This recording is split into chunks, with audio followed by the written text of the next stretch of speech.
ونسلم على رسوله الكريم أما بعد أعوذ بالله من الشيطان الرجيم بسم الله الرحمن الرحيم الحمد للہ رب العالمین منہج القرآن ومن لیگ انٹرنیشنل کے پلیٹ فارم سے عرفان القرآن ترجمہ و تفسیر کی کلاس جاری ہے۔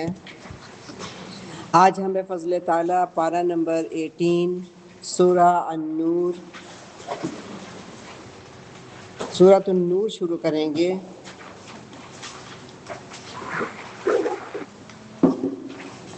اس سورہ نور کے اندر انشاءاللہ آگے چل کے پردے کے احکامات بھی آئیں گے، اور آج ہم واقعہ افک پڑھیں گے۔ سیدہ عائشہ صدیقہ رضی اللہ عنہا پر جو الزام لگا، تہمت لگی تھی، اور اس کے اوپر اللہ پاک نے پھر سیدہ عائشہ صدیقہ کی طہارت اور پاکیزگی کی گواہی اللہ پاک نے خود دی، جس کے بعد آپ کا نام ہوگا سیدہ عائشہ صدیقہ رضی اللہ تعالی عنہا۔ اس کے ساتھ ساتھ آج ہم پڑھیں گے بدکار مرد اور بدکار عورت، ان کی سزا کیا ہے، اس کے ساتھ حد قذف جو ہے، حد قذف کیا ہے، اور لیان کس کو کہتے ہیں۔ حد قذف میں نے لکھا تھا گروپ میں، لیان نہیں لکھا تھا، لیان بھی لکھ لیں۔ حکم لیان کیا ہے۔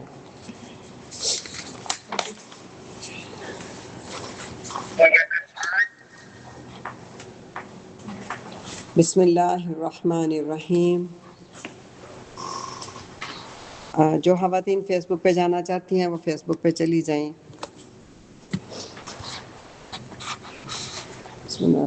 سورۃ انزلناہا وفرضناہا وانزلنا فیہا آیات بینات لعلکم تذکرون۔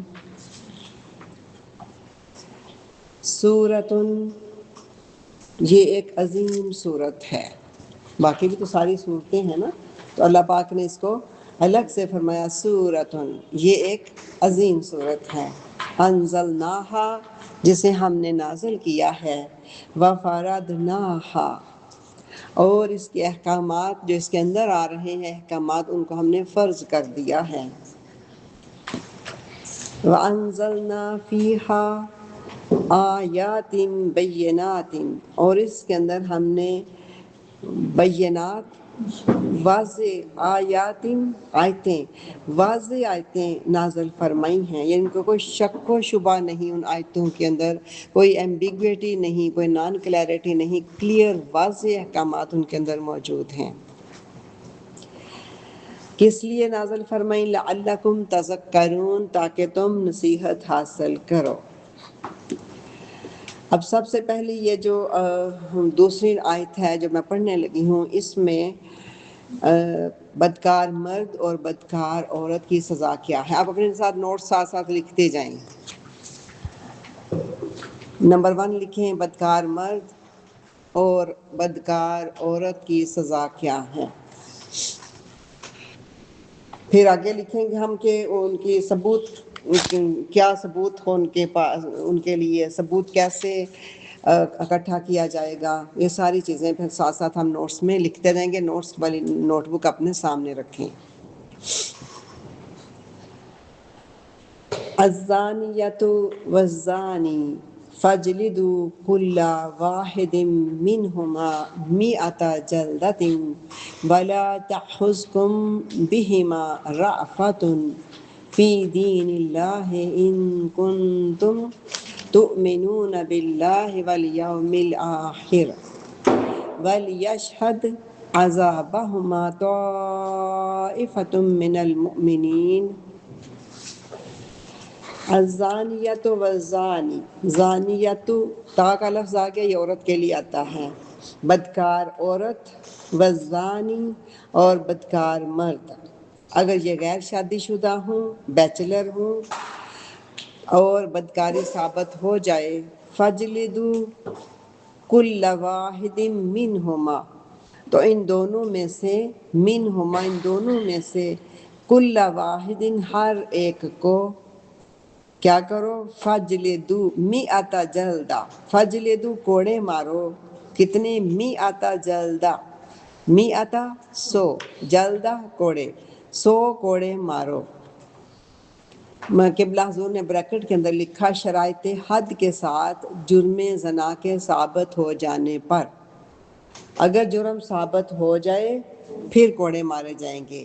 تو چونکہ لکھا تھا 100 تو آپ نے 100 لکھ دیا تاکہ کلیئر ہو جائے کہ صرف 100 نہیں ہے، 100 یعنی 100 عورت کو 100 کوڑے مرد کو مارے جائیں۔ یہ آپ کی بریکٹیں جو ہے نا وہ تفسیر کا کام کرتی ہیں، کلیئر کرتی ہیں جہاں کہیں تھوڑی سی شک کی گنجائش نکلتی ہے۔ وَلَا تَأْخُذْكُمْ بِهِمَا رَأْفَةٌ فِي دِينِ اللَّهِ إِن كُنتُمْ تُؤْمِنُونَ بِاللَّهِ وَالْيَوْمِ الْآخِرِ وَلَا تَأْخُذْكُمْ اور نہ تمہیں آئے بِهِمَا ان دونوں پر رأفتٌ تمہیں ان دونوں پر ترس نہ آئے۔ رأفہ کا معنی ہے ترس، تمہیں ان کے اوپر ترس نہیں آنا چاہیے۔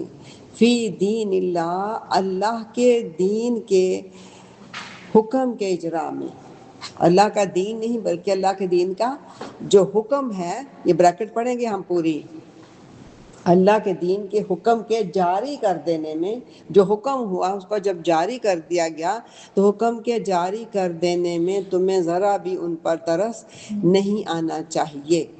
ان کنتم تؤمنون باللہ والیوم الآخر، اگر تم ایمان رکھتے ہو اللہ پر اور یوم آخرت پر۔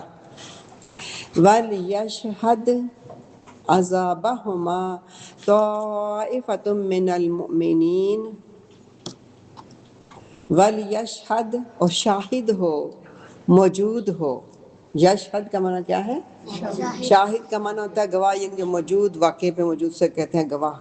وَلْيَشْهَدْ اور موجود ہو، عذابہما ان دونوں کی سزا، یعنی عذاب یعنی دونوں کی سزا کے موقع پر موجود ہوں، طائفۃ من المؤمنین مومنوں کی، مسلمانوں کی، طائفۃ ایک بڑا گروہ جو ہے وہ موجود ہو، یعنی لوگ وہاں پہ کھڑے ہوں کثیر تعداد میں، ان کی موجودگی میں یہ سزا جو ہے وہ دونوں کو دی جائے۔ الزانی لا ينکح الا زانیۃ او مشرکۃ والزانیۃ لا ينکحها الا زان او مشرک وحرم ذلک علی المؤمنین۔ الزانی بدکار مرد، لا ینکح الا زانیۃ سوائے زانیہ عورت کے، بدکار عورت کے، او مشرکتن یا مشرک عورت کے، کسی پاکیزہ عورت سے نکاح کرنا پسند نہیں کرتا۔ والزانیۃ اور بدکار عورت، لا ینکحها وہ بھی نکاح کرنا پسند نہیں کرتی، الا زان سوائے بدکار مرد کے، او مشرک یا مشرک مرد کے۔ وحرم ذلک علی المؤمنین، وحرم اور حرام کر دیا گیا ہے، یہ فعل زنا جو ہے یہ حرام کر دیا گیا ہے، علی المؤمنین مومنوں پر، مسلمانوں پر حرام کر دیا گیا ہے۔ یہاں تک تو صرف سزا کا ذکر ہے، ٹھیک ہے۔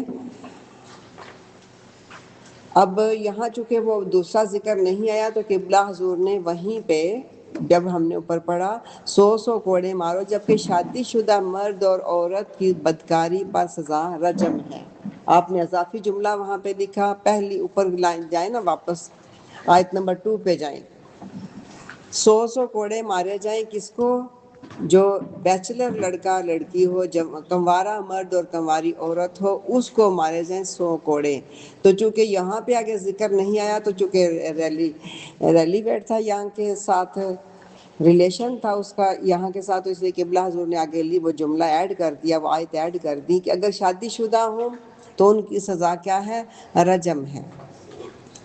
ان کی سزا 100 کوڑے نہیں ہے، ان کو یہ ہے کہ پتھر مار مار کے سٹون ٹو ڈیتھ، پتھر مار مار کے ان کو سنگسار کر دیا جائے۔ اگر کوئی شادی شدہ مرد ہے، شادی شدہ عورت ہے، تو اس کی سزا دوسری ہے۔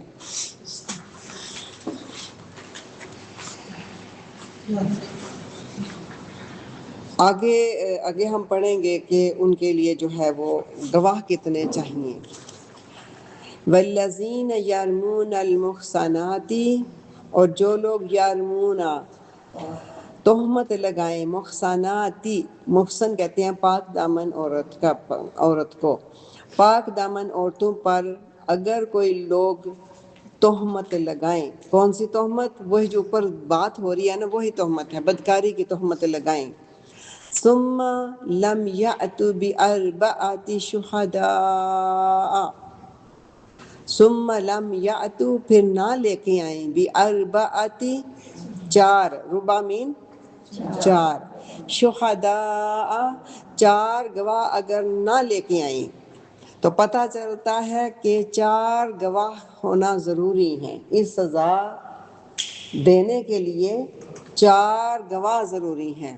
وہ 4 گواہ ہوں، 4 مرد گواہ ہوں، عاقل ہوں، بالغ ہوں، عادل ہوں، منصف ہوں، سمجھدار ہوں۔ تو وہ اگر آ کے گواہی دیں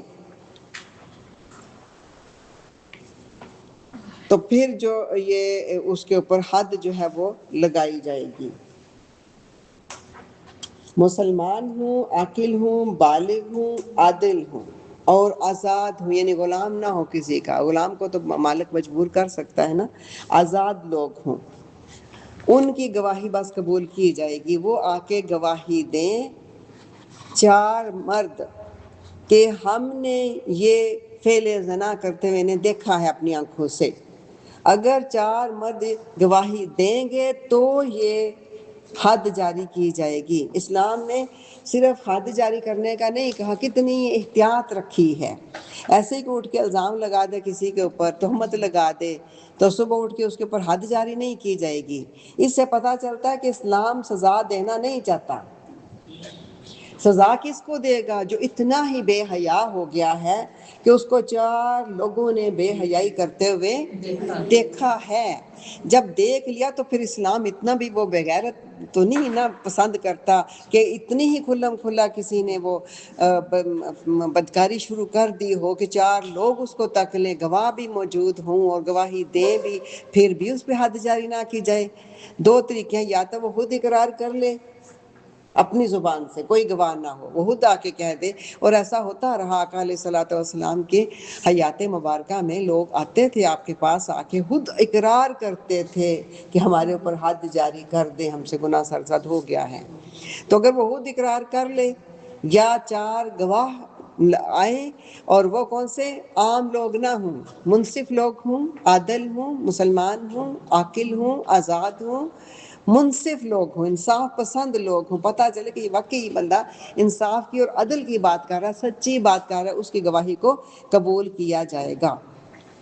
ان 4 گواہیوں سے یہ پتہ چلتا ہے کہ اسلام سزا دینا کسی کو نہیں چاہتا، الا یہ کہ کوئی اتنا ہی حد سے گزر جائے کہ وہ بالکل فحاشی کھلے عام شروع کر دے۔ اب اس کی کھلے عام فحاشی کو پسند اسلام نے نہیں کیا، اس کے لیے اوپر حد جاری کی جائے گی۔ یہاں پہ فرمایا، آیت نمبر جو ہم 4 پڑھنے لگے ہیں، بسم اللہ الرحمن الرحیم، والذین یرمون المحصنات، جو لوگ پاک دامن عورتوں پر تہمت لگائیں، ثم لم یأتوا بأربعۃ شہداء، پھر وہ 4 گواہ نہ لا سکیں اس کے اوپر، تو کیا کرو؟ فجلدوہم، پھر ان کو کوڑے مارو۔ یہ ہے حد قذف، لکھیں اپنے پاس۔ پہلا ہم نے لکھا تھا بدکار مرد اور عورت کی سزا کیا ہے، اس میں 2 سزائیں ہیں، آپ الگ الگ اپنے نوٹس میں کریں۔ کنوارا مرد، کنواری عورت، بیچلر لڑکا لڑکی، اس کے اوپر کیا ہے؟ 100 کوڑے لگائے جائیں گے۔ شادی شدہ کی سزا کیا ہے؟ نمبر 2 پہ لکھیں، شادی شدہ کی سزا یہ ہے کہ اسے رجم کیا جائے، سنگسار کیا جائے، پتھر مار مار کر اسے مار دیا جائے، اور جب سنگسار کیا جائے یا کوڑے مارے جائیں تو مسلمانوں کی ایک بھاری تعداد وہاں پہ موجود ہو اور ان کی موجودگی میں یہ کام کیا جائے۔ اب اگلا آپ نے نمبر 3 پہ لکھا حد قذف کیا ہے، قذف کس کو کہتے ہیں؟ چونکہ آپ قرآن پاک کی کلاس ہیں تو آپ کو یہ ساری جو ٹرمز ہیں حدود کی یہ آپ کو پتہ ہونی چاہیے۔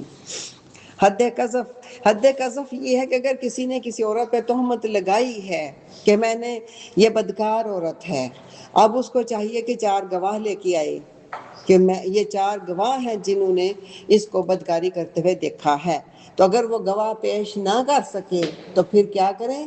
پھر اس تہمت لگانے والے کو 80 کوڑے مارے جائیں۔ دیکھیں اسلام نے کتنی احتیاط برتی ہے کہ کوئی ایسے ہی اٹھ کے کسی پہ تہمت نہ لگا دے، اگر لگائے گا اور ثابت نہیں کر سکے گا تو پھر اس کو کوڑے مارے جائیں گے۔ کتنے؟ 80 کہتے ہیں 8 کو، 80 جلدتاً 80 کوڑے مارے جائیں گے۔ وَلَا تَقْبَلُوا لَهُمْ شَهَادَةً أَبَدًا، وَلَا تَقْبَلُوا اور نہ قبول کرو لہم اس شخص کی شہادتاً گواہی، ابدا کبھی بھی، اور کبھی بھی ان کی گواہی قبول نہ کرو، یعنی ان کو 80 کوڑے مارو اور اس کے بعد ان کی گواہی وہ بندہ کسی بھی طور پہ کہیں پہ بھی گواہی کے طور پہ اس کی گواہی قبول نہیں کی جائے گی کیونکہ جھوٹا ثابت ہو چکا ہے۔ وَأُولَئِكَ هُمُ الْفَاسِقُونَ اور یہی لوگ فاسق ہیں، یہی لوگ بد کردار ہیں جو دوسروں کے اوپر بدکاری کی تہمت لگاتے ہیں۔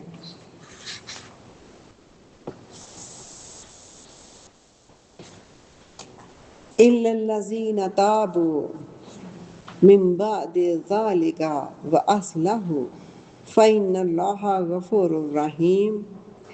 إِلَّا الَّذِينَ تَابُوا مگر جنہوں نے توبہ کر لی، کب؟ تہمت لگانے کے بعد توبہ کر لی، من بعد ذالک اس تہمت کے بعد، وَأَصْلَحُوا اور اپنی اصلاح کر لی، سنور گئے، اپنے آپ کو بہتر کر لیا، فَإِنَّ اللَّهَ غَفُورٌ رَحِيمٌ تو بے شک اللہ غفور الرحیم ہے۔ ان کا شمار فاسقوں میں نہیں ہوگا مگر اس سے حد قذف معاف نہیں ہوگی۔ بریکٹ پڑھی آپ سب نے؟ کیا مطلب ہے اس بریکٹ کا؟ اوپر اللہ پاک نے فرمایا تھا ان کو 80 کوڑے مارے جائیں، ان کی شہادت پھر کبھی قبول نہیں ہوگی۔ وَأُولَئِكَ هُمُ الْفَاسِقُونَ یہی لوگ فاسق ہیں، یہ لوگ بد کردار ہیں۔ اب اس بندے نے دوسرے پہ تہمت لگائی تھی، اب اللہ کے حضور اس نے توبہ کر لی اور اپنی اصلاح کر لی، اس نے اللہ سے ایسی توبہ کی کہ اب میں کسی کے اوپر ایسا الزام نہیں لگاؤں گا، اللہ پاک تو مجھے معاف کر دے۔ اب اللہ کی طرف سے اس کی بریت ہو گئی، اللہ کے ہاں یہ فاسقوں میں شمار نہیں ہوگا کیونکہ اللہ کے ساتھ اس نے اپنا معاملہ درست کر لیا، لیکن اس سے حد قذف معاف نہیں ہوگی۔ اس نے جو کسی پر تہمت لگائی تھی وہ معاف نہیں ہوگی، 80 کوڑے اس کو لگائے جائیں گے۔ وہ جو معافی ملی، وہ جو اللہ کی طرف سے اس کو معافی ملی کہ اس نے آئندہ کے لیے سنور گیا۔ اس لیے کوئی بھی بندہ اللہ سے معافی مانگے اللہ تو معاف کر دیتا ہے، لیکن جو اس کا معاملہ بندے کے ساتھ تھا وہ اپنی جگہ سٹل قائم رہے گا۔ وہ جب تک بندہ معاف نہیں کرتا تب تک وہ معافی نہیں ہوگی۔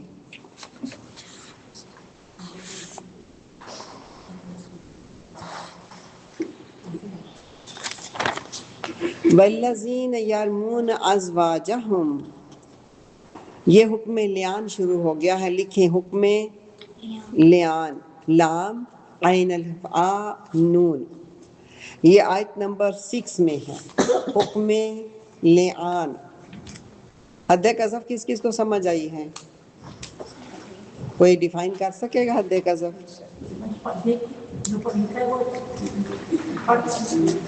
ہاں پڑھ کے سنا دیں۔ اگر کسی نے کسی عورت پر یہ سمجھ لیا کہ یہ عورت بدکار ہے اور اگر 4 گواہ نہ پیش کر سکے گا تو اس مرد کو یا عورت کو 80 کوڑے مارے جائیں گے اور اس کے بعد ان لوگوں کی گواہی قبول نہیں ہوگی۔ ٹھیک ہے، حد قذف 80 کوڑے کی سزا ہے، ٹھیک ہے۔ اب ہے حکم لعان، 80 کوڑے۔ حکم لعان، لام زیر لی عین الف آ نون، لعان۔ والذین یرمون ازواجہم، جو لوگ اپنی بیویوں پر بدکاری کی تہمت لگائیں۔ وَلَمْ يَكُنْ لَهُمْ شُهَدَاءُ، اور ان کے پاس کوئی گواہ نہ ہو، إِلَّا أَنفُسُهُمْ، سوائے اپنی جان کے۔ فَشَهَادَةُ أَحَدِهِمْ، یعنی اب اس نے تہمت لگائی ہے بیوی پہ، وہ کہہ رہا ہے کہ میں نے خود دیکھا ہے، گواہ اس کے پاس موجود نہیں ہے، تو اس کا اللہ پاک نے اس کے لیے کیا حکم دیا؟ فرمایا فَشَهَادَةُ أَحَدِهِمْ، ان میں سے ہر ایک شخص کی گواہی یہ ہے، أَرْبَعُ شَهَادَاتٍ بِاللَّهِ، کہ وہ خود اربع 4 مرتبہ شہادات باللہ، اللہ کی قسم کھا کر گواہی دے، انہ لمن الصادقین، کہ وہ سچوں میں سے ہے۔ 4 دفعہ اللہ کی قسم کھائے گا کہ مجھے اللہ کی قسم میں اس الزام لگانے میں یا یہ میں نے کام ہوتے دیکھا ہے، میں اس بات کرنے میں سچا ہوں۔ پھر اللہ کی قسم کھائے گا، پھر کہے گا کہ میں سچا ہوں، 4 مرتبہ وہ خود قسم کھا کے کہے گا کہ میں سچا ہوں۔ والخامسۃ، اور 5ویں مرتبہ وہ یہ کہے گا، ان لعنت اللہ علیہ ان کان من الکاذبین، 5ویں مرتبہ وہ یہ کہے کہ اس پر اللہ کی لعنت ہو اگر وہ جھوٹا ہو۔ اب چونکہ اگر یہ جھوٹا بھی ہو سکتا ہے، 4 مرتبہ اس نے قسم کھا لی ہے، یہ مرد جھوٹا بھی ہو سکتا ہے۔ اب کیا کہ عورت کو سزا ملے گی، اب عورت بھی اس سزا کو اپنے سے ٹال سکتی ہے، کہ وہ کیسے ٹالے گی اپنے آپ سے؟ اگلی آیت نمبر 8 میں عورت کو اللہ پاک نے فرمایا کہ وہ کیا کرے گی۔ پھر فرمایا بسم اللہ الرحمن الرحیم، وَيَدْرَأُ عَنْهَا الْعَذَابَ، اور عورت یدرعو دور کر سکتی ہے، ٹال سکتی، انہا العذاب، اپنے آپ سے عذاب کو، یعنی سزا کو۔ عذاب کا معنی یہاں پہ سزا ہے۔ اور اسی طرح یہ بات عورت سے بھی سزا کو ٹال سکتی ہے، ان تشہد 4 شہادات باللہ، کہ وہ 4 مرتبہ اللہ کی قسم کھا کر خود ہی گواہی دے گی، انہ لمن الکاذبین، کہ وہ اس کا جو مرد ہے وہ تہمت لگانے میں جھوٹا ہے۔ والخامسۃ، اور 5ویں مرتبہ وہ یہ کہے گی، ان غضب اللہ علیہا، کہ علیہ ان کان من الصادقین، 5ویں مرتبہ یہ کہے یعنی مجھ پر اللہ کا غضب ہو، غضب اللہ علیہا، مجھ پر اللہ کا غضب ہو، ان کان من الصادقین، اگر یہ مرد اس الزام لگانے میں سچا ہو۔ یہ 9 نمبر ہے، 1 منٹ۔ سورۃ نور کی جو پہلی 10 آیات ہے نا، ایک آیت ہماری رہ گئی ہے، وہ ہم پڑھ لیں، پھر اگلی بات میں کرتی ہوں۔ بسم اللہ الرحمن الرحیم، وَلَوْلَا فَضْلُ اللَّهِ عَلَيْكُمْ وَرَحْمَتُهُ، اور اگر اللہ کا فضل اور اس کی رحمت نہ ہوتی تو تم ایسے حالات میں بہت زیادہ پریشان ہوتے۔ وَأَنَّ اللَّهَ تَوَّابٌ حَكِيمٌ، بے شک اللہ بڑا ہی توبہ قبول فرمانے والا، بڑی حکمت والا ہے۔ یہ پہلی جو 10 آیات ہیں یہ لعان کے اوپر ہیں، حد قذف کے اوپر ہیں، بدکاری کی سزا کے اوپر ہیں۔ تو جو 11 نمبر آیت ہے وہاں سے شروع ہو رہی ہیں آیات، سیدہ عائشہ صدیقہ رضی اللہ عنہا کی شان میں آیتیں شروع ہو رہی ہیں۔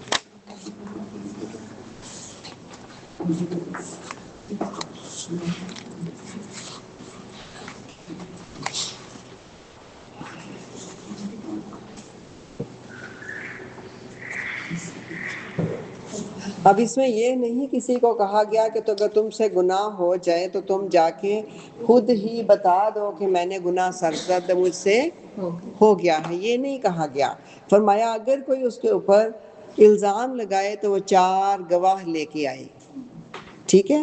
اس کے اوپر ایک آقا علیہ الصلوۃ والسلام کی حدیث پاک ہے کہ اگر کسی سے گناہ سرزد ہو جائے تو اللہ کے پردے کو فاش نہ کرے، یعنی خود ہی لوگوں کو نہ بتائے کہ میں نے یہ گناہ کر لیا ہے۔ اور فرمایا جو شخص ہمارے سامنے اپنے آپ کو ظاہر کرے گا، یعنی خود آ کے اقرار کر لے گا، اس کے اوپر ہم حکم الہی جو ہے وہ جاری کریں گے۔ تو اگر کوئی کسی سے گناہ سرزد ہو گیا ہے تو وہ خود اللہ کے، یعنی جو گناہ ہوا ہے اسے پردے میں رہنے دے، لوگوں کے سامنے اس کا اظہار نہ کرتا پھرے۔ ایک دفعہ آقا علیہ الصلوۃ والسلام کے پاس ایک شخص آیا اور انہی کے اپنے کوئی دوست تھے، ساتھی تھے، حذال بن معین، انہوں نے ہی بھیجا، یہ جن کو بھیجا تھا وہ ان کا نام ہے ماعز بن مالک، میم الف ما عین زا، ماعز بن مالک۔ ماعز بن مالک آقا علیہ الصلوۃ والسلام کے پاس آئے تو آ کے عرض کی یا رسول اللہ صلی اللہ علیہ وآلہ وسلم، مجھے سزا دیں کہ میں پاک ہو جاؤں اور میں آخرت کے عذاب سے بچ جاؤں۔ عورتیں بھی آتی رہیں، مرد بھی آتے تھے کہ ہمیں دنیا میں سزا دے دیں تاکہ ہم آخرت کی سزا سے بچ جائیں۔ اس نے آ کے عرض کی یا رسول اللہ صلی اللہ علیہ وسلم طہرنی، مجھے پاک کر دیں۔ تو آقا علیہ الصلوۃ والسلام نے فرمایا تو ہلاک ہو جائے، کیا کیا ہے تو نے کہ تجھے پاک کر دوں؟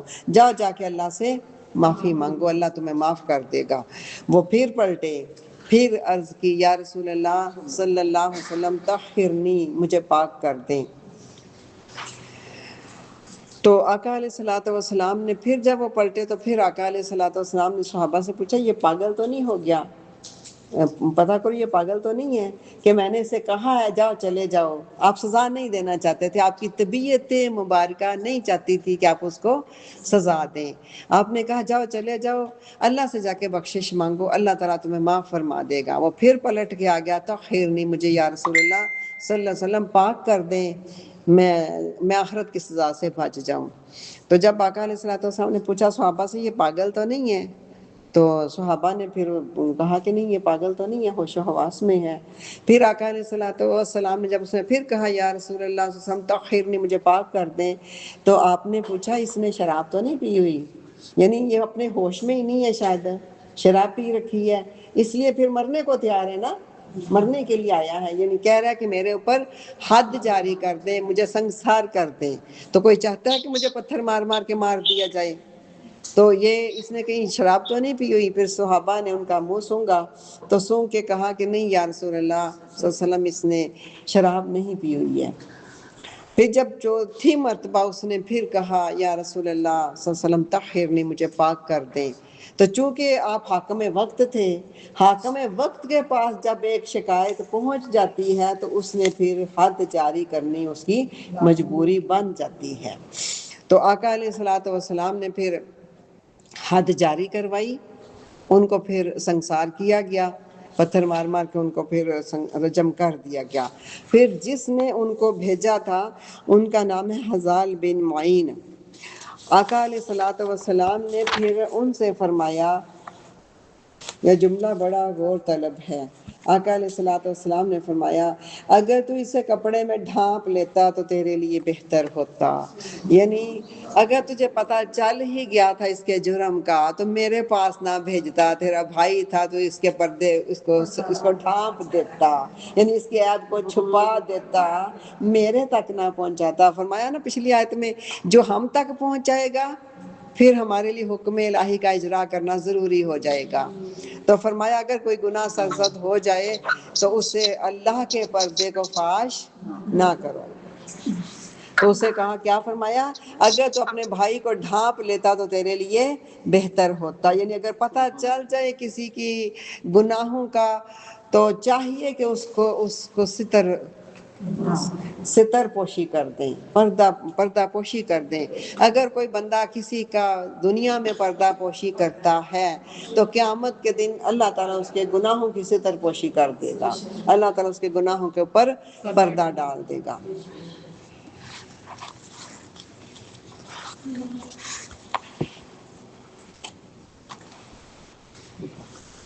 ایک حدیث پاک میرے آقا علیہ الصلوۃ والسلام کی، فرمایا آپس میں حدوں سے درگزر کرتے رہو، یعنی حد کا پتہ چل جائے کسی پہ نافذ ہونے والی ہے تو پھر بھی درگزر کرتے رہو، لیکن جب یہ حد مجھ تک پہنچ جائے گی تو پھر اس کا نفاذ ضروری ہو جائے گا۔ اور ایک اور حدیث پاک ہے، میرے آقا صلی اللہ علیہ وآلہ وسلم نے فرمایا جس نے حد لگانے میں کمی کی، یعنی 100 کوڑے بنتی تھی، 100 کوڑے، وہ جو پہلے ہم نے پڑھا تھا بدکار مرد اور عورت کی سزا، اگر اس نے کم کی سزا، کمی کی اس سزا میں، تو اس سے پوچھا جائے گا قیامت والے دن تو نے سزا میں کمی کیوں کی تھی؟ تو وہ کہے گا رحمت لعبادک، کہ اللہ میں نے تیرے بندے پر رحم کیا تھا۔ تو اللہ پاک فرمائے گا کیا انت ارحم بہم منی، کیا تو مجھ سے زیادہ رحیم ہے، رحم مجھ سے زیادہ کرنے والا ہے تو جتنی سزا کسی کی بنتی ہے اتنی سزا حاکم وقت کے لیے ضروری ہے کہ وہ پوری سزا دے گا۔ یہ بہت پرانی بات ہے، جب اس وقت میں غالباً بی اے میں تھی تو ایک اخبار میں چھپا تھا، ہماری پاکستانی خاتون تھیں، وہ حکومت میں بھی رہیں، انہوں نے کہا تھا کہ یہ جو ہاتھ کاٹنے والی سزا ہے قرآن پاک میں، یہ ہاتھ کاٹنا کسی کا ہلاکی جرم ہے، تو ہماری کیا ضرورت ہم کہیں یہ ہلاکی جرم ہے، اللہ پاک کا حکم ہے، یہ حد اللہ کا حکم ہے کہ یہ کام کرنا ہے۔ کیوں کہ اگر ایک بندے کے ہاتھ کٹ جائیں پورے پاکستان میں چوریاں بند ہو جائیں، وہ ایک کے کٹیں گے نا، پورا پاکستان تو محفوظ ہو جائے گا۔ تو یہ حدیں اس لیے نافذ کی کہ بندے بچ جائیں، جہنم کی آگ سے بچ جائیں۔ ایک کے اوپر حد نافذ ہوگی، ساری دنیا دیکھے گی تو باقی دنیا جو ہے وہ جرم سے بچ جائے گی۔ تو یہ سزا کے پیچھے کیا ہے؟ سزا کے پیچھے حکمت یہ ہے کہ اللہ پاک لوگوں کو آخر کی سزا سے بچانا چاہتا ہے۔ تو ہم کہیں کہ نہیں یہ ہلاکی جرم ہے، یہ ہلاکی جرم نہیں، اللہ کی مقرر کردہ حدیں ہیں۔ جیسے طلاق کا ہے کہ 3 دفعہ اگر طلاق ہو گئی ہے تو اب وہ عورت نکاح سے نکل گئی ہے، یہ بھی اللہ کی مقرر کردہ حدیں ہیں۔ لیکن اب کیا ہے؟ اب ایسے ایسے ماشاءاللہ مفتی ہیں جو فتوے دے دیتے ہیں کہ نہیں طلاق کوئی نہیں ہوئی ہے، طلاق ہوئی نہیں، اور وہ کہتے ہیں کہ 100 بار بھی بندہ ایک موقع پہ طلاق دے دے تو طلاق نہیں ہوتی، تو بندے نے تو غصے میں تو ایک ہی دفعہ دینی ہے نا، ایک ہی دفعہ وہ 3 دفعہ کہہ دیتے ہیں نا، تو کہتے ہیں کہ نہیں اس نے اگر 100 دفعہ بھی کہی ہے تو ایک ہی دفعہ وہ کاؤنٹ ہوئی ہے، اور 5 دفعہ 5 موقعوں پہ طلاق ہوئی ہے تو ان لڑکیوں کے بھی انہوں نے نکاح کروا دی۔ میں نے خود پچھلے مہینوں میں یہ واقعہ دیکھا ہے، 5 موقع پہ لڑکے نے طلاق دی ہے، لیکن اس کے باوجود وکیل نے مل کے ساتھ، مفتی نے، سب نے فتوے خود ہی گھڑ کے تو اس کی جو ہے وہ رخصتی کروا دی ہے۔ السلام علیکم باجی۔ جی وعلیکم السلام۔ باجی یہ جو آپ نے اوپر والی آیتیں پڑھی ہیں اس میں شادی شدہ مرد اور شادی شدہ عورتیں انہوں نے اپنی اپنی گواہی دے دی، تو اگر شادی شدہ مرد نے بھی گواہی دے دی، شادی شدہ عورت نے ہاں بھی میں آپ کی گواہی بات دے دی، سمجھ تو گئی ہوں، میں آپ کی بات سمجھ گئی ہوں، ٹھیک ہو گیا۔ جی اگلی کلاس میں انشاءاللہ آپ کو جواب ملے گا اس کا، نیکسٹ میں کیا ہوگا۔ بسم اللہ الرحمن الرحیم۔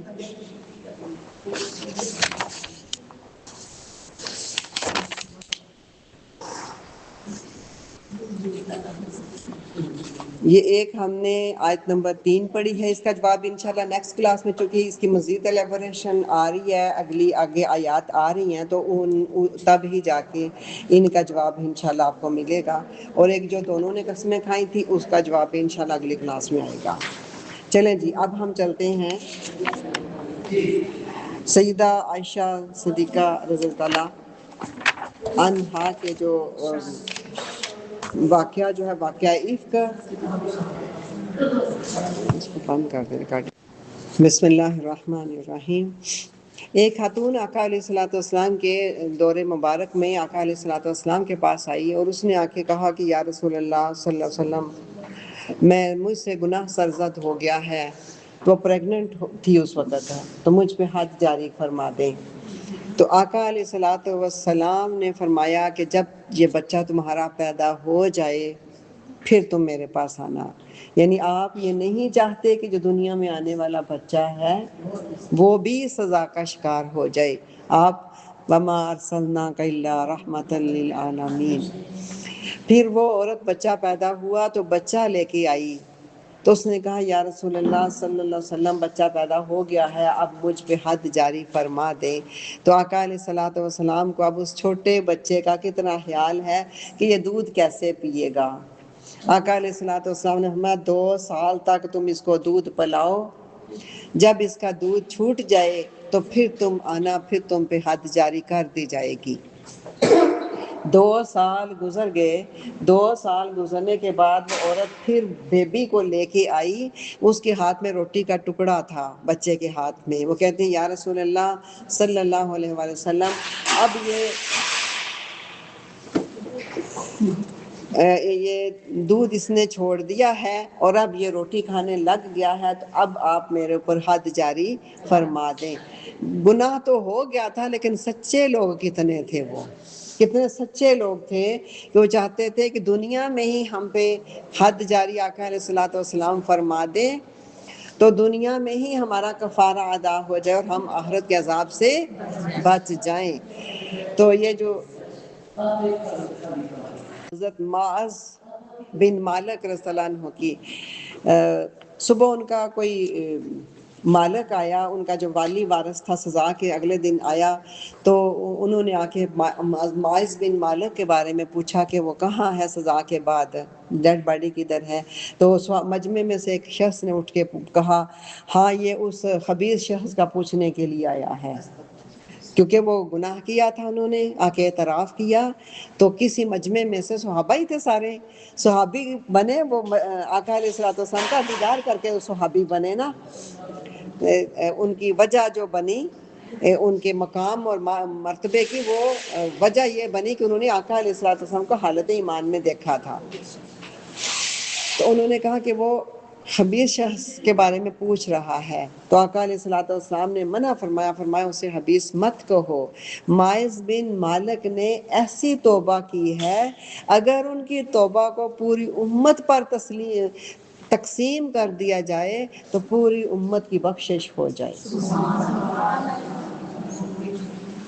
اللہ اکبر۔ تو اس لیے گناہ سے نفرت کرنی چاہیے، گناہ گار سے نفرت نہیں کرنی چاہیے۔ اللہ غفور الرحیم ہے، وہ معاف فرمانے والا ہے۔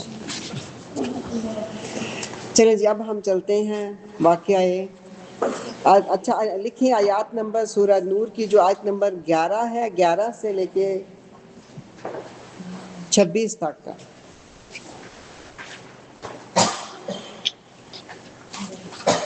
یہ سیدہ عائشہ صدیقہ رضی اللہ عنہا کی شان میں یہ آیات نازل ہوئی ہیں۔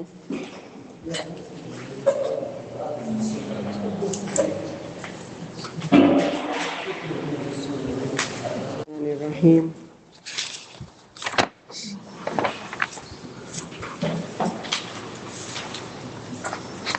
کہاں سے لے کے کہاں تک آیات ہیں؟ 11 سے لے کے 26 تک۔ کتنی ہو گئی یہ؟ 16 آیات۔ یہ سیدہ عائشہ صدیقہ رضی اللہ عنہا کی شان میں اتری ہیں۔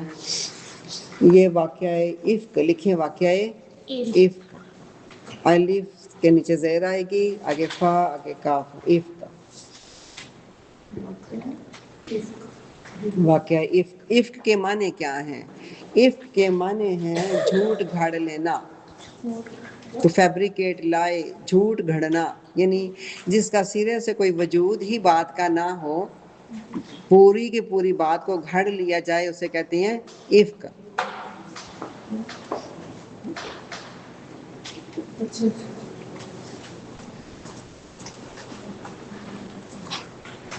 سیدہ عائشہ صدیقہ رضی اللہ عنہا غزوہ بنی مستلق پہ آقا علیہ الصلوۃ والسلام کی عادت مبارکہ تھی کہ آپ قرآن اندازی کرتے کہ کس نے میرے ساتھ غزوے پہ جانا ہے، سفر پہ، تو ازواج مطہرات کو اپنے ساتھ لے کے جاتے۔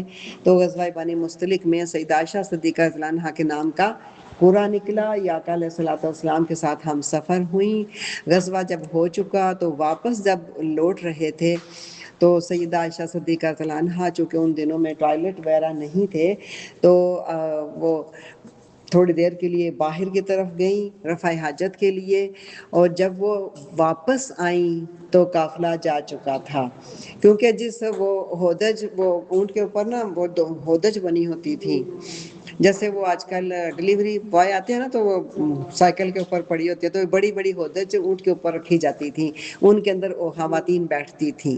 تو چونکہ وہ خود بھی ہلکی پھلکا ان کا ویٹ تھا، وزن اتنا زیادہ نہیں تھا، تو جن کے اونٹ کے اوپر وہ سوار تھی انہیں نہیں پتا چلا کہ عائشہ صدیقہ نہیں ہے۔ وہ جب واپس لوٹی تو قافلہ جا چکا تھا، اور پھر بعض مفسرین نے لکھا کہ ان کا ہار گم ہو گیا تھا، وہ ہار اپنی بہن سے لے کے ادھار لے کے پہن کے گئی تھی، تو ہار ڈھونڈنے نکلی تھیں، جب واپس آئیں تو قافلہ وہاں پہ نہیں تھا۔ جب قافلہ دیکھا نہیں تھا تو وہیں پہ وہ لیٹ گئیں اور وہ سو گئیں۔ تو جب حضرت صفوان بن معطل ان کی ڈیوٹی تھی، آقا علیہ الصلوۃ والسلام نے لگائی ہے کہ جب کہیں سے قافلہ گزرتا ہے، پڑاؤ کرتا ہے، پھر وہاں سے چل پڑتا ہے، تو کوئی نہ کوئی چیز کسی کے پیچھے رہ جاتی ہے، تو آپ پیچھے سے قافلے کی چیزیں دیکھ کے کلیکٹ کر کے تو تم بعد میں آ جایا کرو۔ وہ صفوان بن معطل جب وہاں پہ آئے دیکھنے کے لیے کوئی چیز رہ تو نہیں گئی قافلے کی، تب وہاں پہ دیکھا سیدہ عائشہ صدیقہ جو ہے رضی اللہ عنہا وہ لیٹی ہوئی تھی، انہوں نے منہ کے اوپر چادر ڈالی ہوئی تھی، تو جب انہوں نے دیکھا تو کہا انا للہ و انا الیہ راجعون۔ یہ بات جب سیدہ عائشہ صدیقہ رضی اللہ عنہا نے سنی تو آپ کی آنکھ کھل گئی، اور آپ کے آگے انہوں نے پھر اونٹنی آپ کے آگے کر دی اور آپ اونٹنی پہ سوار ہو گئیں، اور صفوان بن معطل جو تھے وہ ساتھ پیدل چل پڑے۔ اب چونکہ منافقین کو تو چاہیے تھا کوئی موقع ہاتھ آ جاتا، اب منافقین کا جو سردار تھا وہ تھا عبداللہ بن ابی، جس کا نام اکثر ہم سنتے رہے ہیں۔ اس نے یہ واقعہ لوگوں میں مشہور کر دیا کہ یہ جان بوجھ کے پیچھے رہ گئی تھیں، اور یہ صفوان بن معطل کے ساتھ بعد میں آئی ہیں، استغفر اللہ نعوذ باللہ۔ اور یہ واقعہ پھیلتے پھیلتے پھر پورے مدینہ پاک میں پھیل گیا، اور اس طرح پھیلا کہ مسلمان بھی اس کا شکار ہو گئے، مسلمانوں نے بھی باتیں کرنا شروع کر دی، چونکہ نئے نئے مسلمان ہوئے تھے تو انہوں نے بھی آگے گفتگو کرنا اسی موضوع پہ شروع کر دی، اور سیدہ عائشہ صدیقہ رضی اللہ عنہا کو کچھ پتہ ہی نہیں کہ کیا ہو رہا ہے، انہیں بس اتنا پتا تھا جب وہ قافلے سے واپس آئیں تو کافی تھکی ہوئی تھیں، بیمار ہو گئیں، آ کے ٹریول کیا ہوا تھا، تو آقا علیہ الصلوۃ والسلام جب وہ بیمار ہوتی تو بہت زیادہ ان کا خیال رکھتے، بہت زیادہ پوچھتے کیسی ہیں طبیعت، کیا کیا حال ہے، کیا چاہیے۔ تو اب چونکہ آقا علیہ الصلوۃ والسلام نے لوگوں کی جے میں گوئیاں سنی، تو آقا علیہ الصلوۃ والسلام بس اتنا ہی آ کے آپ پوچھتے بھی کیا حال ہے، تو وہ پریشان ہوئیں کہ یہ پہلے کی طرح میرا حال نہیں پوچھتے، پہلے کی طرح مجھ سے بات نہیں کرتے۔ انہوں نے پھر آقا علیہ الصلوۃ والسلام سے عرض کیا کہ مجھے میری امی کے گھر چھوڑ دیں، تو وہ اپنی والدہ کے گھر چلی گئیں۔ جب والدہ کے گھر گئیں تو وہاں وہ ایک خاتون ام مستہ، ان کے ساتھ وہ باہر رفع حاجت کے لیے نکلی، تو جو ام مستہ تھیں ان کے محلے کی کوئی خاتون تھی، اس کی چادر کسی چیز کے ساتھ اٹکی اور وہ گری، تو گرتے ہی اس نے کہا کہ ام مستہ تو برباد ہو جائے۔ تو حضرت عائشہ صدیقہ نے کہا کہ مستہ تو بدری صحابہ میں سے ہے، آپ اس کے لیے ایسے لفظ کیوں استعمال کریں، پھر وہ آپ کا بیٹا بھی ہے۔ تو پھر ام مستہ نے بتایا کہ مستہ تمہارے بارے میں یہ باتیں اس طرح سے کر رہا ہے۔ تو پھر حضرت عائشہ صدیقہ رضی اللہ عنہ کو اب پتہ چلا، جا کے پورا مہینہ گزر چکا تھا کہ میرے بارے میں تو یہ الزام لگا ہوا ہے، اس لیے آقا علیہ الصلوۃ والسلام مجھ سے زیادہ گفتگو نہیں فرماتے تھے۔ پھر آقا علیہ الصلوۃ والسلام نے حضرت علی کرم اللہ وجہ الکریم سے مشورہ کیا کہ بھئی یہ جو لوگ باتیں کر رہے ہیں ان کا میں کیا کروں. انہوں نے کہا کہ بریرہ جو ہے وہ حضرت عائشہ صدیقہ کے گھر میں مہادمہ ہے، ان سے پوچھیں وہ کیا کہتی ہے. تو حضرت بریرہ سے پوچھا گیا تو انہوں نے کہا کہ میں نے تو یہی دیکھا ہے کہ بس واٹا گونتی ہیں، سیدہ عائشہ صدیقہ وہ سو جاتی ہیں اور بکری آ کے کھا جاتی ہے. یعنی وہ تو اتنی انوسینٹ، اتنی معصوم ہے کہ ان کے بارے میں کوئی کیا کہہ سکتا ہے. باقی صحابہ اکرام سے پوچھا، اور جس نے سے بھی پوچھا اسی نے یہی کہا. حضرت عثمان غنی نے، عمر فاروق نے، کہ اللہ نے تو آپ کا سایہ نہیں بنایا، کہ اللہ نے تو مکھی کو آپ کے جسم کے اوپر بیٹھنے نہیں دیا. تو سب نے ہی یہی گواہی دی کہ ہم ایسا کچھ نہیں سوچ سکتے. لیکن کچھ صحابہ جو تھے، حضرت حسان بن ثابت، وہ بھی اسی جو الزام تراشی کے اندر آ گئے تھے. تو پھر ایک دن آقا علیہ الصلوۃ والسلام سیدہ عائشہ صدیقہ رضی اللہ عنہا کے گھر میں آتے تھے. آپ بیٹھتے نہیں تھے، حال احوال پوچھ کے چلے جاتے تھے. اس دن آقا علیہ الصلوۃ والسلام وہاں پہ بیٹھ گئے، اور بیٹھ کے آقا علیہ الصلوۃ والسلام نے سیدہ عائشہ صدیقہ رضی اللہ عنہا سے پوچھا، عائشہ میں نے اس طرح کی بات سنی ہے آپ کے بارے میں، تو آپ کیا کہتی ہیں؟ تو اگر تو آپ سچی ہیں تو اللہ تعالیٰ آپ کی سچائی ثابت فرما دے گا. تو اگر کوئی بات ایسی ہے، کوئی گناہ سرزد ہوا ہے، تو اللہ تعالیٰ سے توبہ کر لیں. تو بڑی حیران ہوئی. انہوں نے کہا کہ اگر میں ایسی بات جو میں نے کی نہیں وہ میں کہہ دوں تو تم لوگ یقین کر لو گے، اور جو کام مجھ سے ہوا ہی نہیں ہے میں اس کے بارے میں کیسے کہہ دوں کہ یہ کام ہوا ہے. تو پھر وہ نا اپنا چہرہ چارپائی پہ دوسری طرف پلٹ کے تو وہ لیٹ گئیں.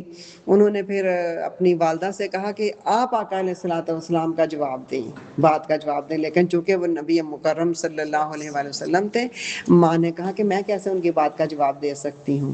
پھر انہوں نے اپنے والد سے کہا کہ آقا علیہ الصلوۃ والسلام کی بات کا آپ جواب دیں، کہ یہ جو بات کر رہے ہیں اس کا جواب آپ دیں. تو انہوں نے کہا کہ میں آقا علیہ الصلوۃ والسلام کو کیسے جواب دے سکتا ہوں.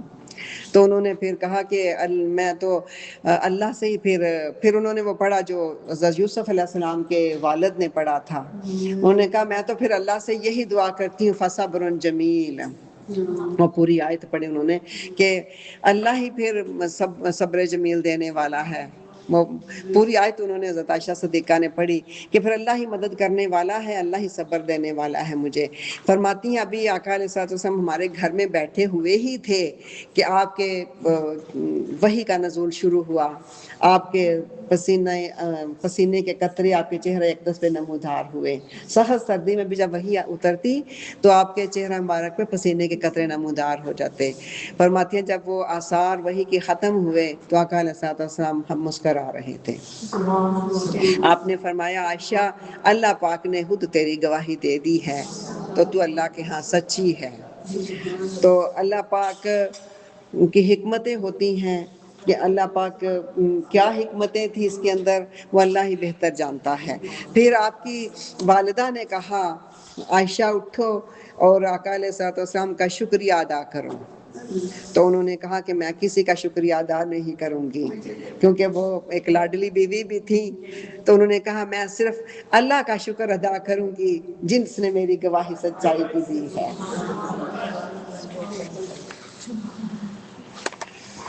تو یہ آیت نمبر ہم 11 شروع کرنے لگے ہیں جو حضرت عائشہ صدیقہ رضی اللہ عنہا کے بارے میں آیات نازل ہوئی ہیں. 28 منٹ ہو گئے اور 10 منٹ شور نے ہمارے لے لیے. اب ہمارے پاس ٹائم بالکل نہیں بچا. چلیں 2-4 کچھ آیتیں ہم پڑھ لیتے ہیں. بسم اللہ الرحمن الرحیم. ان الذین جاءوا بالافک، بے شک جو لوگ آئے افک جھوٹ باندھ کر، جنہوں نے جھوٹا بہتان لگایا تھا عائشہ صدیقہ طیبہ طاہرہ رضی اللہ عنہا پر. اس کے بعد سیدہ عائشہ صدیقہ ہو گئیں اور قیامت تک ان کا نام صدیقہ ہو گیا، اور ان کی شان میں آیتیں نازل ہوئیں. اور خود فرماتی ہیں کہ مجھے تو یقین نہیں تھا کہ میرے بارے میں بھی آیتیں اتر سکتی ہیں، میں اپنے آپ کو اس قابل نہیں سمجھتی تھی. تو وہ فخر کیا کرتی تھی کہ اللہ پاک نے میری شان میں آیتیں اتاری ہیں، میری پاکیزگی میں اللہ گواہ بنا ہے. اللہ پاک نے فرمایا بے شک جن لوگوں نے افک کا معنی کیا ہے؟ جھوٹ. جھوٹ کون سا؟ بہتان لگانا. بہتان لگایا تھا. منکم، وہ بھی تم ہی میں سے تھے. وہ بھی منکم تم ہی میں سے تھے.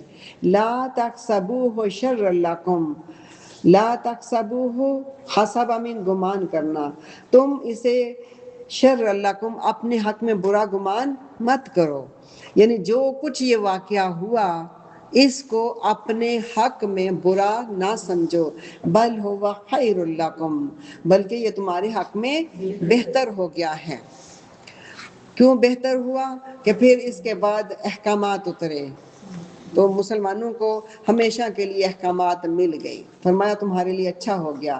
لِكُلِّ امْرِئٍ مِّنْهُمْ مَا اكْتَسَبَ مِنَ الْإِثْمِ، لِكُلِّ امْرِئٍ مِّنْهُمْ ان میں سے ہر ایک کے لیے، مَا اتنا ہی جتنا اس نے کمایا، من الاسم گناہ، ان میں سے ہر ایک کے لیے اتنا ہی گناہ ہے جتنا اس نے کمایا. اس جھوٹ میں جتنا جتنا جس نے حصہ ڈالا اس کے لیے اتنا ہی حصہ ہے. والذی تولی کبرہ منہم لہ عذاب عظیم، اور ان میں سے جس نے اس بہتان میں کبرہ، اکبر مین بڑا، سب سے زیادہ حصہ لیا، لہ عذاب عظیم اس کے لیے عذاب عظیم ہے، اس کے لیے زبردست عذاب ہے. سب سے بڑا حصہ کس کا تھا؟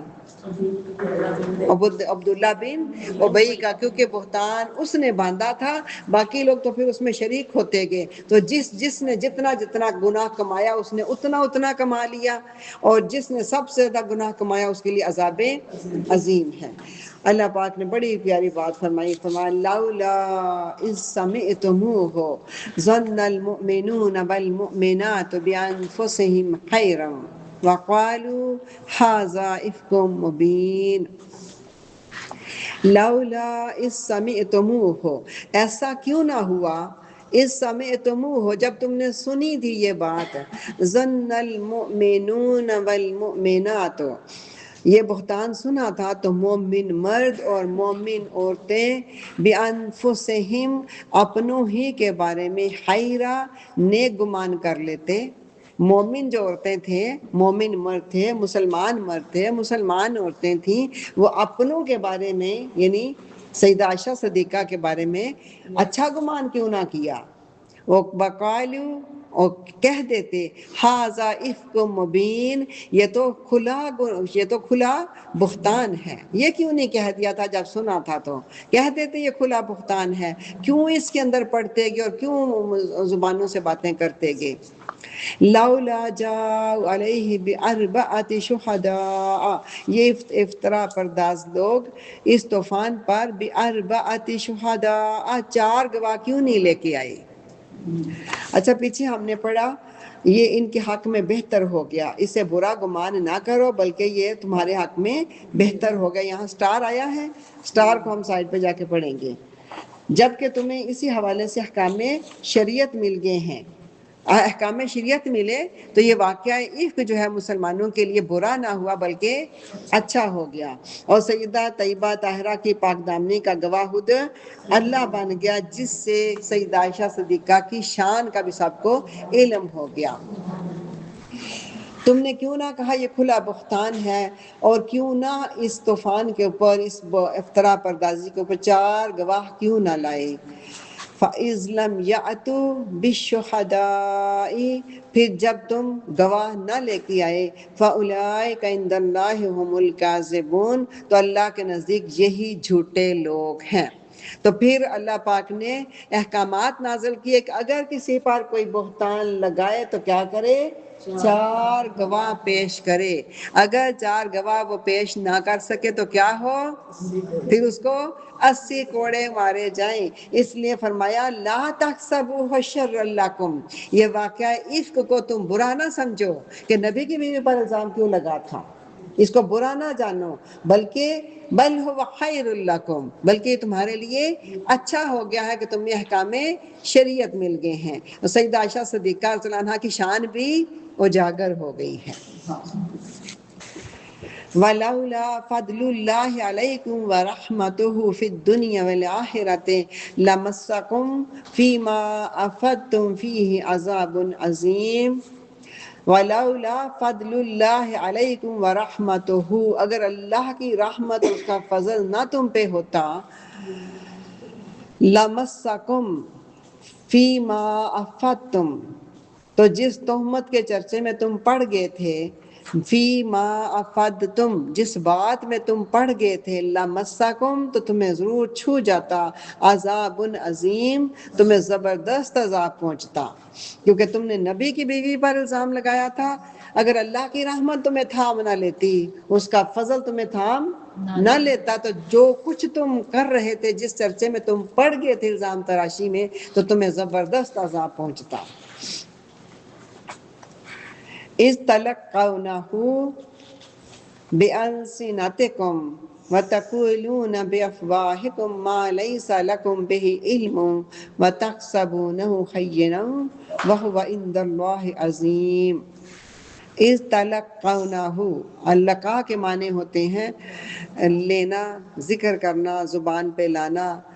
اِذْ تَلَقَّوْنَهُ بِأَلْسِنَتِكُمْ، لسان مین زبان، جب تم اپنی زبانوں پر وہ بات لا رہے تھے ایک دوسرے کو سن سن کے، وَتَقُولُونَ، اور تم کہہ رہے تھے، بِأَفْوَاهِكُمْ، افواہ مین منہ، اپنے منہ سے ایسی ایسی باتیں کہہ رہے تھے، ما لیسا لکم بہی علم، جس بات کا خود تمہیں کچھ علم، سنی سنائی بات تھی نا، ایک نے دوسرے سے کی، دوسرے نے اس سے کی، دوسرے نے اس سے کی، کسی کو اس بات کا علم نہیں تھا، بس منہ سے باتیں کر رہے تھے اور منہ سے وہ کچھ کہتے جس کا تمہیں خود بھی علم نہیں تھا۔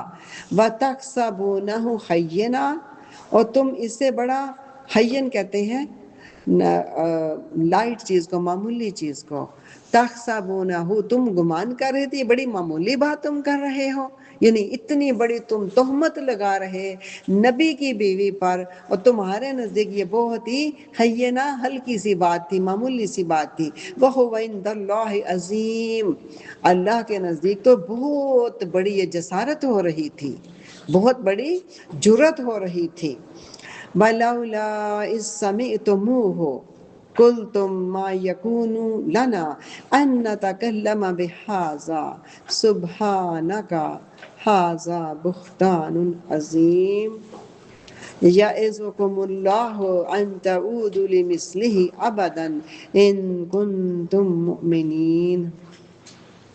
وَلَوْلَا، ایسا کیوں نہ ہوا، اِذْ سَمِعْتُمُوهُ، جب تم نے یہ بات سنی تھی،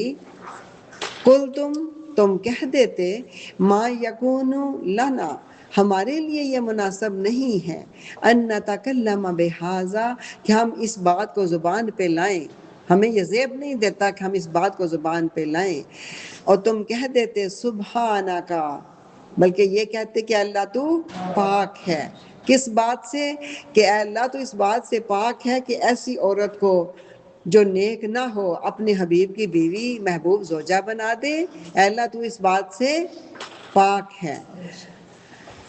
ھذا بہتان عظیم، اور تم کہہ دیتے کہ یہ تو بہت بڑا بہتان ہے۔ یعظکم اللہ، اللہ تمہیں نصیحت کرتا ہے، ان تعودوا لمثلہ ابدا، ابد الاباد تک، کبھی بھی، تعودو اعادہ کرنا، دوبارہ ایسی بات کرنا، لمثلہ ہی، ایسی ہی بات ہے، اللہ تمہیں نصیحت فرماتا ہے کہ پھر کبھی بھی ایسی بات عمر بھر تم زبان پہ نہ لانا، ان کنتم مؤمنین، اگر تم مومن ہو، کبھی بھی زبان پہ ایسی بات تم نے نہیں لانی۔ وَيُبَيِّنُ اللَّهُ لَكُمُ الْآيَاتِ، اللہ تمہارے لیے آیتوں کو واضح طور پر بیان فرماتا ہے، وَاللَّهُ عَلِيمٌ حَكِيمٌ، اللہ بڑا حکمت والا ہے، جاننے والا ہے۔ ہم 20 تک جائیں گے، 2 آیات رہ گئی، کتنا ٹائم ہے؟ ٹائم تو ختم ہو چکا ہوا ہے۔ ان الذین یحبون، بے شک جو لوگ اس بات کو پسند کرتے ہیں، ان تشیع الفاحشۃ، تشیع، تشیع کا معنی ہے تشہیر ہو، کیا معنی ہے؟ تشہیر ہو، فاحشہ تو فحاشی کی تشہیر ہو، فحاشی پھیلے لوگوں کے اندر، فی الذین آمنوا ایمان والوں کے اندر، لہم عذاب علیم ان کے لیے دردناک عذاب ہے، فی الدنیا والآخرہ دنیا اور آخرت میں۔ جو لوگ اس بات کو پسند کرتے ہیں کہ مسلمانوں کے اندر بے حیائی کی تشہیر ہو، بے حیائی پھیلے، واللہ یعلم وانتم لا تعلمون بے شک اللہ جانتا ہے تم نہیں جانتے ہو۔ وَلَوْلَا فَضْلُ اللَّهِ عَلَيْكُمْ وَرَحْمَتُهُ اگر تم پہ اللہ کا فضل اور اس کی رحمت نہ ہوتی تو کیا ہوتا؟ پہلی امتوں کی طرح تم بھی تباہ و برباد ہو جاتے کہ تم نے نبی کی زوجہ پر الزام لگایا تھا تو اللہ کی رحمت اور اس کے فضل نے تمہیں تھام لیا۔ وَأَنَّ اللَّهَ رَءُوفٌ الرَّحِيمٌ بے شک اللہ بڑا ہی رؤوف الرحیم ہے، بڑا ہی شفیق ہے، بڑا ہی رحم فرمانے والا ہے۔ صدق اللہ العظیم وبلغنا رسولہ